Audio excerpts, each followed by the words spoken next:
Olá a todos, meu nome é Ingrid Guimarães e hoje eu vou estar falando com vocês um pouquinho sobre o artigo de Helena Ortiz Peruz e também de Margarida Rosa Varese, são duas autoras que fizeram uma pesquisa bibliográfica ali com o tema bilinguismo e políticas linguísticas no Brasil, da ilusão monolíngue à realidade plurilíngue.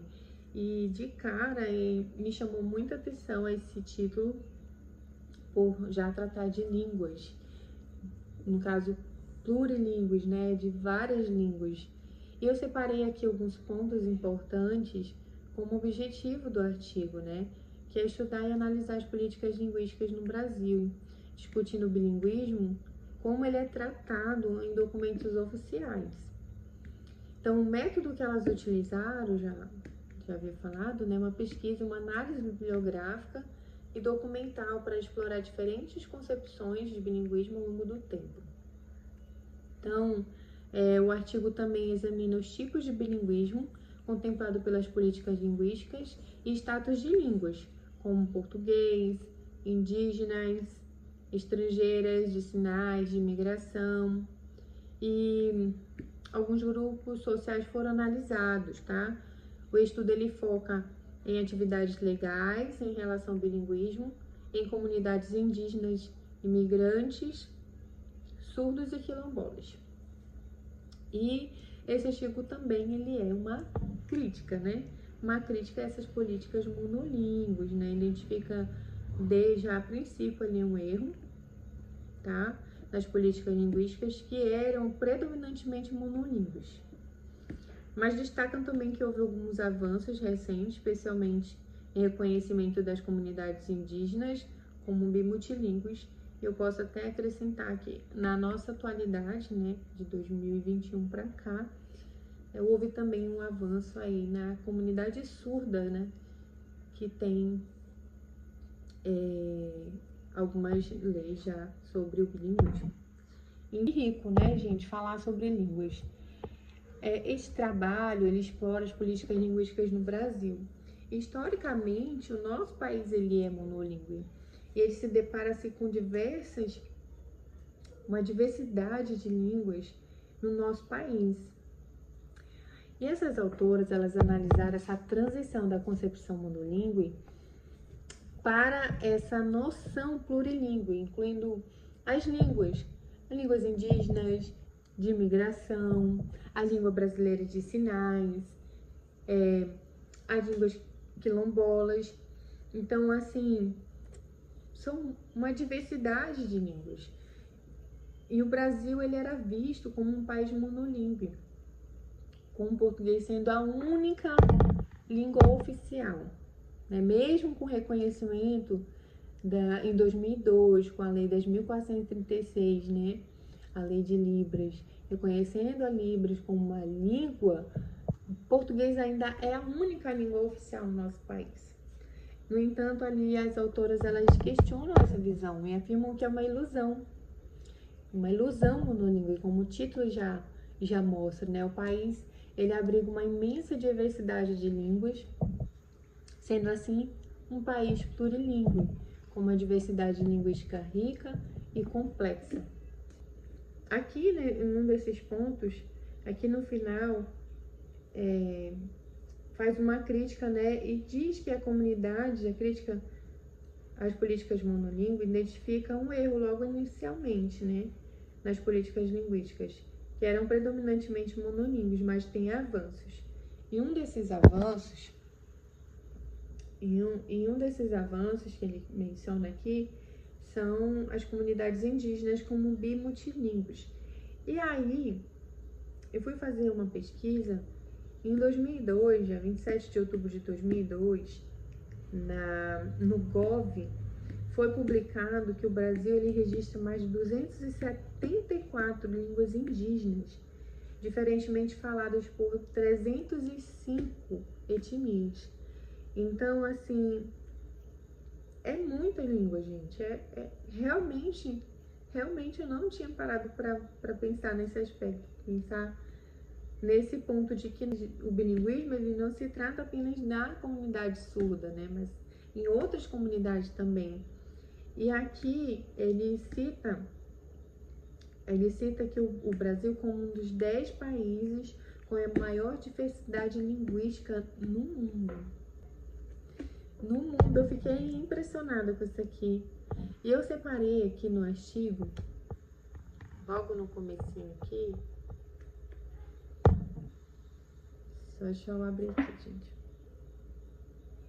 Então, ela vem, a pesquisa é bibliográfica, ela cita vários autores aqui, mas um aqui me chamou a atenção, que ele identifica, olha só, Baker, de 2006, também defende a necessidade de buscar formas e caracterização em vez de tentar definir o indivíduo como bilíngue ou não. E sugere que a abordagem mais útil pode ser identificar importantes distinções de bilinguismo. Então, existem diferentes bilinguismos. Por isso, apresenta as seguintes dimensões a serem consideradas para se analisar bilíngues e multilíngues. Então, ele cita aqui, né, habilidades, ele põe aqui, eu vou só pontuar aqui, o uso, né, que se refere ao lugar de onde a língua é adquirida. Então, assim, duas línguas balanceadas, que raramente os bilíngues possuem competência igual. Então, assim, de idade, aquisição de duas línguas desde o nascimento, o desenvolvimento, que considera-se como bilinguismo incipiente quando uma língua está bem desenvolvida, de cultura, os bilíngues tornam-se mais ou menos biculturais ou multiculturais, de contexto, alguns bilíngues vivem em comunidades bilíngues, endógenas. Então, aqui, 8º, bilinguismo eletivo, quando a pessoa escolhe aprender outra língua. Eu achei fantástico isso aqui, que foi citado aqui no artigo delas. Então, o Brasil, ele é comumente visto como um país monolíngue, né? E esse trabalho, ele vem para explorar as políticas linguísticas no Brasil. Porque, historicamente, o nosso Brasil, ele é monolíngue, né? As autoras, elas analisam essa transição da concepção monolíngue para a compreensão do Brasil como uma nação plurilíngue. E o Brasil, ele sai dessa visão monolíngue, mesmo sendo o português sendo a única língua oficial. No entanto, elas questionam essa visão. Elas afirmam que é uma ilusão monolíngue. Isso está nítido no tema, né? Elas estão ali questionando, elas estão reivindicando ali um país monolíngue, uma visão monolíngue. Não, isso é uma ilusão. O país, ele abriga uma imensa diversidade de línguas. Sendo assim, é um país plurilíngue, com uma diversidade linguística rica, complexa. E neste estudo, os autores discutem também a realidade plurilíngue do Brasil. Desafia essa ideia de que somos um país monolíngue. E as pesquisas, elas abrangem as políticas linguísticas, focando o reconhecimento da diversidade linguística falada no país, além do português. E apesar do português ser a língua dominante, o Brasil, ele abriga línguas indígenas, de imigrantes, quilombolas, línguas brasileiras de sinais, que é Libras, que elas fazem parte desse patrimônio cultural. E a diversidade linguística do Brasil, ela é imensa e vai além da língua portuguesa. Essas políticas públicas priorizam o ensino e o uso da língua portuguesa em detrimento das línguas indígenas, de integrantes das línguas e das comunidades surdas também. Elas vêm com essa homogeneização do português como uma língua única. Essas políticas, elas tentam suprimir as línguas faladas no território, como as indígenas, as africanas. E esse artigo, ele destaca ali as políticas linguísticas no Brasil como políticas falhas e não reconhecem essa diversidade. essas políticas elas têm consequências graves, né? Pois invisibiliza as línguas de comunidades e não valorizam a convivência bilíngue ou multilíngue nas escolas e também na sociedade. No caso, a LBD, ela, em 1996, que isso foi citado pelas autoras, por exemplo, ela trata o ensino de outras línguas de forma muito superficial. Não reflete na pluralidade linguística brasileira, de forma nenhuma. E as autoras, né, elas acreditam que é necessário que as políticas públicas elas eduquem essa população sobre o bilinguismo e o multilinguismo, no caso, né? Porque o ensino ele tem sido quase que exclusivamente no português como uma língua dominante. E as autoras elas acreditam, né, que muitas dessas políticas ainda são muito frágeis e não garantem uma educação realmente bilíngue. E voltando, vamos lá. Então, no caso das comunidades indígenas, o bilinguismo ele é uma realidade reconhecida, mas ainda há muita negligência ainda. E as autoras elas destacam que, embora haja avanços nas políticas educacionais para essas comunidades, a educação indígena ainda esbarra na falta de materiais didáticos bilíngues e na exclusão das línguas indígenas do currículo formal. Ou seja, ainda temos muito que avançar. E esse estudo, lembrando que é de 2014, já existem políticas públicas mais recentes, mais atuais, porém, ainda esbarramos nas mesmas dificuldades ao longo desses 10, 11 anos.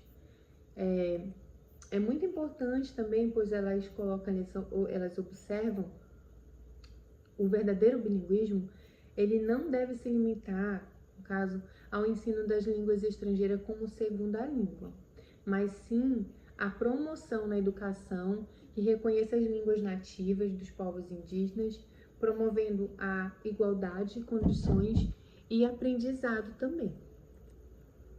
Então, o bilinguismo, ele também está presente entre as comunidades imigrantes, especialmente nas regiões de fronteiras. No entanto, as políticas educacionais ainda ignoram essa realidade. Falando sobre fronteiras, sobre essas políticas linguísticas, eu bem me recordo que já até comentamos com um colega de turma na faculdade, em que ele relata que na sua educação, do seu desenvolvimento nas escolas públicas, ele teve acesso ao espanhol, ele cresceu, nasceu e cresceu em Tabatinga, e ali na fronteira com o Peru, com a Colômbia, ele aprendeu o espanhol, mas também era ministrado em sala de aula como uma disciplina. Então isso me chamou bastante atenção falando sobre essas políticas linguísticas ali para essas regiões, né, de imigrantes, especialmente ali nas regiões dessas que fazem fronteira a outros países. E essas autoras também, elas apontam que as línguas de imigrantes não são devidamente reconhecidas nas políticas públicas, né? E o que leva à exclusão de muitas comunidades imigrantes que ainda falam suas línguas de origem. Voltei. E onde que eu parei, meu Deus? Tá. Estávamos falando sobre o bilinguismo, que ele é presente ali entre as comunidades imigrantes, especialmente naquelas regiões ali das fronteiras. E aí, mais adiante, vou falar sobre as comunidades quilombolas. As comunidades quilombolas, as línguas de origem africanas, elas se misturaram ao longo da história com o português, que ainda elas são faladas, mas elas estão correndo risco de extinção. Mas o ensino dos dialetos quilombolas e o reconhecimento dessas variantes linguísticas como patrimônio cultural não é uma prioridade. E o sistema educacional e as políticas que, né, não reconhecem o bilinguismo ou a diversidade linguística dessas comunidades africanas. E aí agora falar de outro exemplo muito importante de bilinguismo, que é o da comunidade surdas, que usam a língua brasileira de sinais, a Libras, né, como língua, como primeira língua, e o português como segunda língua, né? E essas políticas educacionais para a comunidade surda, embora já reconhecida a Libras como primeira língua, ainda não assegura educação plenamente bilíngue. E como eu falei, né, em 2002 houve o reconhecimento da língua, né, tem a lei do bilinguismo, mas mesmo assim, né, nós ainda não temos uma educação plena bilíngue. E as autoras, né, elas falam que a educação do Sul, elas precisam ser reformulada para refletir a realidade linguística dessa comunidade. E de que forma, né? De que forma a gente pode ver ou esperar que essas políticas possam agir? Então, mesmo que, apesar do decreto, né, 5.626 de 2005, que prevê a oferta de Libras e português para o surdo, a realidade das escolas é de um bilinguismo deficiente. De fato, eu vivi isso na pele. Eu tive a oportunidade de estar com a minha filha na educação infantil, né? Numa escola, supostamente uma escola bilíngue, mas que, infelizmente, nós, ao longo de 10 anos que ela esteve dentro da instituição, não evoluímos. De fato, temos um bilinguismo deficiente, né, que ainda alcança um modelo educacional totalmente inclusivo. Ainda não alcança esse modelo. E em relação a essa organização curricular, deve ser baseada nas necessidades visuais e espaciais do aluno surdo para garantir uma educação eficaz. Volta aquela situação que foi comentada em relação às línguas indígenas, né? O povo indígena. A gente vai esbarrar na falta de documento, na falta de material didático, né? E profissionais qualificados também, apesar das leis, apesar das políticas públicas já abordarem, já existir para promover uma educação bilíngue para a comunidade surda. E elas destacam, né, a necessidade é urgente de políticas linguísticas que integrem e promovam o bilinguismo de fato, né, o multilinguismo em todos os níveis educacionais.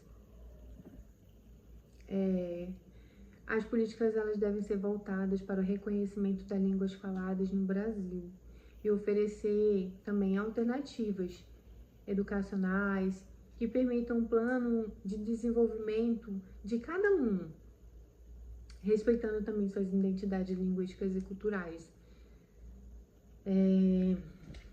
Eu tenho vivido assim desafios, eu não tenho nem palavras para organizar isso, mas em relação ao bilinguismo, apesar de minha filha ter toda a assistência de intérpretes, hoje na instituição já está cursando o ensino médio, nós ainda precisamos que esses profissionais da educação, e eu não falo só em relação às políticas públicas, né? Eu acho que é uma questão de escolha também, se qualificar para o mercado e proporcionar no caso, para a comunidade surda, né?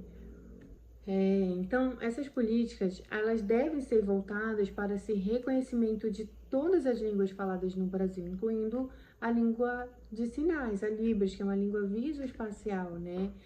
E oferecer também alternativas educacionais que permitam que um pleno desenvolvimento de cada aluno, respeitando também suas identidades linguísticas e culturais. E isso esbarra, assim, diretamente no que eu tenho vivido, né? Eu sempre sou questionada a respeito de a Isis ser bilíngue, ela ter o português como segunda língua, mas ela lê, ela escreve e tudo mais. E, de fato, nós temos uma educação bilíngue para a comunidade surda ainda com muitos desafios, né? Esse é tema para um outro momento. Então, essas autoras, elas afirmam que uma verdadeira educação bilíngue, ela é aquela que valoriza tanto a língua indígena, quanto a portuguesa, quanto a língua de sinais, e elas não são substituídas. Então, uma educação bilíngue, inclusive, ela é um direito. A sua implementação garante respeito à diversidade linguística e cultural. Um direito. E o Brasil, ele precisa avançar nisso, né? Em reconhecer ali a promoção, fazer o reconhecimento e promoção desse bilinguismo, tanto nas escolas, quanto nas comunidades. E as políticas linguísticas, elas precisam evoluir. Evoluir porque elas vão garantir que as línguas indígenas, de imigrantes, de quilombolas, de surdos, não apenas sejam reconhecidas, mas também incluídas no currículo escolar. Isso é muito importante. Então, algumas conclusões para que o nosso Brasil ele se torne realmente um país plurilingüe e inclusivo, é fundamental que as políticas linguísticas elas sejam mais sensíveis à diversidade e proporcionem também uma valorização e o uso de todas as línguas presentes no país, promovendo uma educação que realmente reflita a realidade sociolinguística da população brasileira, que é diversa. Enfim, né? Para concluir, esse artigo nos faz refletir sobre o lugar da língua portuguesa no Brasil e a importância de promover uma educação plurilingüe. E não basta apenas ensinar uma língua portuguesa, é fundamental que a diversidade linguística brasileira seja reconhecida e celebrada, porque há uma diversidade, né? É uma ilusão monolíngue de fato, como as autoras mencionam, né? Então é isso, eu agradeço pela atenção e nos levanta muitas reflexões, ainda é um estudo antigo, acredito que deve ter novas formulações falando sobre esse plurilinguismo, né? Multilinguismo. E é isso. Tchau.